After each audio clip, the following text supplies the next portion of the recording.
2 spoon போதும். Lion date syrup, இதுல iron, fibre, vitamins, நோய் எதிர்ப்பு சக்தி அதிகமா இருக்கு. Lion date syrup. ஒரு மகிழ்ச்சியான செய்தி.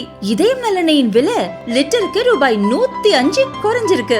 செப்டம்பர் 2023ல 1 லிட்டர் இதயம் நலனையின் அதிகபட்ச விலை ரூபாய் 503. ஆனா இப்ப 1 லிட்டர் இதயம் நலனையின் விலை ரூபாய் 398 மட்டும்தான் தமிழ்நாட்டுல. அப்ப இனிமே எல்லாரும் இதயம் நலனை வாங்கலாம் இல்ல?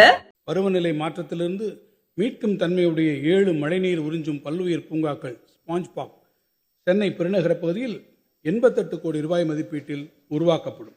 மேலும் தமிழ்நாட்டில் உள்ள காவிரி, வைகை, நொய்யல், தாமிரபரணி ஆற்றங்கரங்களில் அமைந்துள்ள மாநகராட்சி பகுதியில் இருந்து உருவாகும் கழிவுநீர் ஆற்றில் நேரடியாக கலப்பதை தடுக்கும் பொருட்டு கழிவுநீர் சுத்திகரிப்பு நிலையங்கள், நடைபாதைகள், திருவிளக்குகள், நவீன ஓய்வறைகள், குழந்தைகள் விளையாட்டு பூங்காக்கள் மற்றும் இதர நவீன வசதிகளுடன் பொதுமக்கள் பயன்படுத்தும் வகையில் நதிக்கரை மேம்பாட்டு பணிகள் திருச்சி, மதுரை, ஈரோடு, கோயம்புத்தூர் மற்றும் திருநெல்வேலி மாநகராட்சிகளில் மொத்தம் 400 கோடி ரூபாய் மதிப்பீட்டில் வரும் நிதியாண்டில் தொடங்கப்படும். பெருநகரங்களின் விரிவாக்கம் ஆங்காங்கே நடைபெறுவதைக் காட்டிலும் பொதுமக்களின் அனைத்து தேவைகளையும் நிறைவு செய்திடும் வகையில் ஒருங்கிணைந்த புதிய நகரங்களை உருவாக்குவது மிகவும் பொருத்தமானது எனும் நகரமைப்பு வல்லுநர்களின் கருத்தை ஏற்று முதற்கட்டமாக சென்னைக்கு அருகே ஓர் புதிய நகரம் சுமார் 2000 ஏக்கர் பரப்பளவில் உருவாக்கப்படும்.